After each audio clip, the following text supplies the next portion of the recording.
Armies this is vibe with BTS. இன்றைக்கி நம்ம ரொம்ப இம்பார்ட்டண்டான விஷயத்தை பற்றி தான் பேச போகிறோம். ஓகே, பேசலாமா? நீங்கள் ஸ்டடியில் கான்சன்ட்ரேட் பண்ண முடியல, ஃபோக்கஸ்டாக இருக்க முடியல அப்படின்னு நீங்கள் சொல்கிறீங்க இல்லையா? எனக்கு தெரிஞ்ச ஒரு சில டிப்ஸ் அண்ட் ட்ரிக்ஸ் தான் உங்ககிட்ட சொல்ல போகிறேன். மறக்காமல் காது கொடுத்து கேட்டுக்கோங்க. என்ன இன்றைக்கி பிடிஎஸ் வீடியோ இல்லையா அப்படின்னு நீங்கள் கேட்டிங்கன்னா, இருக்குது. இந்த வீடியோக்கு அப்புறம் இன்னொரு வீடியோ இருக்குது. இந்த வீடியோ பார்த்துட்டு பிடிஎஸ் வீடியோ பார்க்கலாம். ஓகேவா? நீங்கள் ஃபோனை பக்கத்துலேயே வச்சுட்டு படிச்சுட்டு இருப்பீங்க. திடீர்னு யாருனா உங்களுக்கு ஃபோன் பண்ணுவாங்க, இல்லை உங்களுக்கு யாருனா மெசேஜ் பண்ணணும்னு தோணும். படிச்சுட்டே இருக்கும்போது உங்களுக்கு டவுட் வரும். அதனால நீங்கள் ஃபோனில் போய் கிளியர் பண்ணிக்கலான்ட்டு போவீங்க. அதில் நீங்கள் டிஸ்ட்ராக்ட் ஆகிறதுக்கு நிறைய சான்சஸ் இருக்குது. அப்புறம் உங்கள் வீட்டில் ஏதாவது சின்ன சின்ன ஒர்க்ஸ் பண்ணுறதுக்கு கூப்பிடலாம். அதுக்கு போயிட்டு நீங்கள் வேறு எதுக்கோ போவீங்க. அதுக்கப்புறம் சாப்பிட்டு நம்ம படிக்கலாம் அப்படின்னு நீங்கள் நினைப்பீங்க. அந்த மாதிரி நிறைய விஷயங்கள் தான் உங்களை கான்சன்ட்ரேட் பண்ண முடியாமல் இருக்கலாம். முக்கியமான ரீசன், நீங்கள் ஏதாவது ஒரு விஷயத்த மைண்டில் போட்டு கன்ஃபியூஸ் பண்ணிட்டு இருப்பீங்க. அந்த விஷயத்துலேருந்து ஃபர்ஸ்ட் வெளியே வந்துருங்க. படிக்க போகிறீங்கனாலே உங்களுடைய மைண்டை ஃப்ரெஷ்ஷாக வச்சுக்கிட்டோம். அதுக்கு நல்ல ஃபுட் எடுத்துக்கோங்க. எந்த விஷயமா இருந்தாலும் சரி, படித்ததுக்கப்புறம் பார்த்துக்கலாம் அப்படின்றத உங்கள் மனசில் நீங்களே சொல்லிக்கோங்க. நீங்களே கொஷின் கேட்டுக்கோங்க. நீங்களே ஆன்சர் பண்ணிக்கோங்க.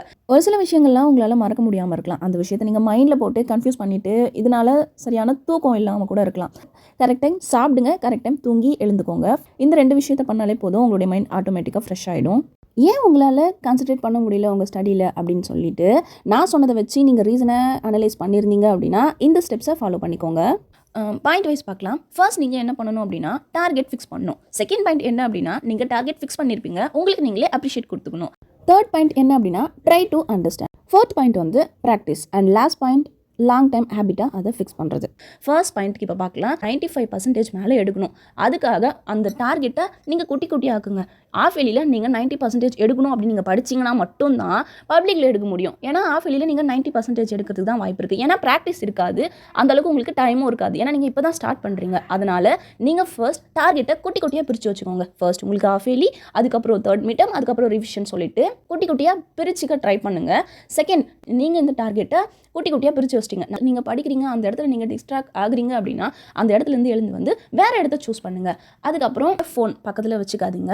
நீங்கள் என்னென்ன படிக்கணும்னு சூஸ் பண்ணி வச்சுருக்கீங்களோ அந்த 1 ஹவரில் எல்லாத்தையுமே கம்ப்ளீட் பண்ணணும். வேறு வழியே இல்லை அப்படின்ட்டு உங்களுடைய மூளைக்கு வேலை கொடுத்துட்டே இருங்க. இந்த 1 ஹவரில் நான் எப்படின்னா முடிச்சே ஆகணும் அப்படின்னு சொல்லிட்டு உங்களுக்கு நீங்களே பதில் சொல்லிக்கிட்டோம். இல்லை, நான் இந்த 1 ஹவரில் படித்து முடிச்சுக்குவேன் அப்படின்னு சொல்லிட்டு மைண்டுக்குள்ளே பேசிக்கோங்கப்பா. வெளியே பேசினா உங்களை பைத்தியம் நினச்சிக்குவாங்க. ஓகேவா? டார்கெட்டை பிரிச்சுட்டோமா? அப்புறம் அப்ரிஷியேட் பண்ணணும். எப்படியும் நீங்கள் டார்கெட்டை அச்சீவ் பண்ணிடுவீங்க. நாளைக்கான டெஸ்ட்டை நீங்கள் எக்ஸ்ட்ரா ஒரு 5 பாயிண்ட் 10 பாயிண்ட் எடுத்தாலே உங்களுக்கு அவ்வளோ ஹாப்பியாக இருக்கும். அதனால உங்களுக்கு நீங்களே ஒரு அப்ரிஷியேட் கொடுத்துக்கணும். பரவாயில்லையே, நான் இவ்வளோ மார்க் எடுத்துக்கிட்டேன், நாளைக்கு நான் இன்னும் அதிகமாக மார்க் எடுப்பேன் அப்படின்னு சொல்லிட்டு உங்களுக்கு நீங்களே பூஸ்டப் பண்ணிக்கிட்டோம். அப்ரிஷியேட் அப்படின்னு சொல்லிட்டு நான் என்ன சொல்ல வரேன் அப்படின்னா, உங்களுக்கு நீங்களே குட்டியான மோட்டிவேஷன் கொடுத்துக்கணும். மற்றவங்க உங்களுக்கு மோட்டிவேஷன் கொடுக்கறத விட உங்களுக்கு நீங்களே மோட்டிவேஷன் கொடுத்தீங்க அப்படின்னா எக்ஸ்ட்ராவே உங்களுக்கு பூஸ்டப் ஆகும். நெக்ஸ்ட் என்ன? ப்ராக்டிஸ் தான். ப்ராக்டிஸ் மேக்ஸ் பர்ஃபெக்ட்னு உங்கள் எல்லாருக்குமே தெரியும். ப்ராக்டிஸ் பண்ணால் மட்டும்தான் ஒரு விஷயத்தில் நம்ம முழுமையான வெற்றி அடைய முடியும். எப்படி ப்ராக்டிஸ் பண்ணணும்னு சொல்கிறேன். நீங்கள் படிக்கிறீங்க அப்படின்னா ஒரு 2 டேஸ் படிச்சுட்டு ஓகே நமக்கு இப்போது கான்சன்ட்ரேட் பண்ண முடியுது, நம்ம இப்படி தான் படிக்கணும் அப்படின்னு சொல்லிட்டு நம்மளுக்கு தெரிஞ்சிச்சு அப்படின்னு சொல்லிட்டு 2 டேஸ் 3 டேஸ் கண்டினியூ பண்ணிட்டு விட்டுறக்கூடாது. உங்களுடைய கோல்ஸை அச்சீவ் பண்ணுற வரைக்குமே நீங்கள் ப்ராக்டிஸ் பண்ணிகிட்டே தான் இருக்கணும். ஒரு 20 மினிட்ஸ் படிக்கிறீங்க, ஒரு 30 மினிட்ஸ் படிக்கிறீங்க அப்படின்னா ஒரு 10 மினிட்ஸ் நீங்கள் பிரேக் எடுத்துக்கோங்க. எவ்வளோ நேரம் படிக்கிறீங்கன்னு பார்த்துட்டு ஒரு 10 மினிட்ஸ் படிச்சிங்க அப்படின்னா 2 மினிட்ஸ் பிரேக். ஒரு 20 மினிட்ஸ் படிச்சிங்க அப்படின்னா ஒரு 5 மினிட்ஸ் 10 மினிட்ஸ் பிரேக் எடுத்துக்கோங்க. நீங்கள் படித்து டயர்டாகிட்டு இருப்பீங்க இல்லையா?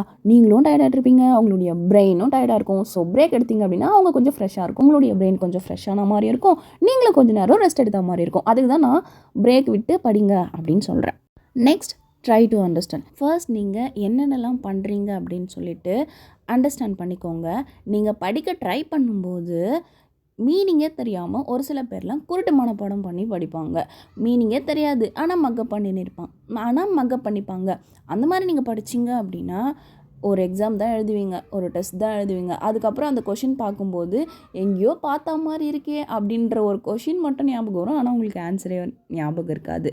அதனால் நீங்கள் எது படிக்கிறது இருந்தாலும் அண்டர்ஸ்டாண்ட் பண்ணி படிச்சிங்க அப்படின்னா எப்போ கேட்டாலுமே உங்களுக்கு ஞாபகம் இருக்கும். இந்த டயலாக் கூட உங்கள் டீச்சர்ஸ் கிட்டேருந்து கேள்விப்பட்டிருப்பீங்க. இந்த டயலாக் இல்லாமல் இருக்கவே இருக்காது. நீங்கள் தூங்கிட்டு இருக்கும்போது உங்களை எழுப்பி கேட்டாலுமே இந்த கொஷின் நீங்கள் ஆன்சர் பண்ணணும் அப்படின்னு சொல்லிட்டு நீங்கள் அண்டர்ஸ்டாண்ட் பண்ணி படித்தா மட்டும்தான் அந்த டயலாக்கு ஒர்க் அவுட் ஆகும். And last one, long time ஹேபிட்டாக அதை ஃபிக்ஸ் பண்ணுறது.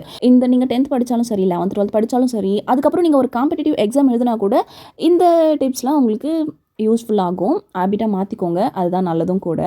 இந்த வீடியோவில் நான் ரொம்பவே மொக்க போட்டுட்டேன். இருந்தாலும் இந்த வீடியோ உங்களுக்கு ரொம்பவே ஹெல்ப்ஃபுல்லாக இருக்கும். என்ன லத்திகா, நீங்கள் கேட்ட மாதிரி இந்த வீடியோ உங்களுக்கு யூஸ்ஃபுல்லாக இருந்துச்சா இல்லையா, மறக்காமல் கமெண்ட் பண்ணிட்டு போங்க.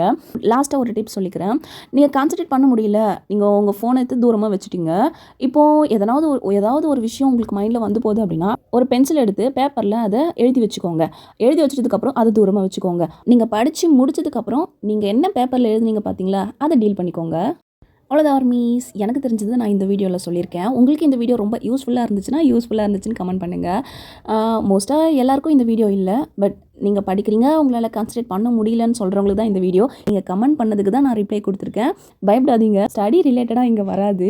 நெக்ஸ்ட் வீடியோ நம்ம பிடிஎஸ் வீடியோ பார்க்கலாம் ஆர்மீஸ். சரங்க.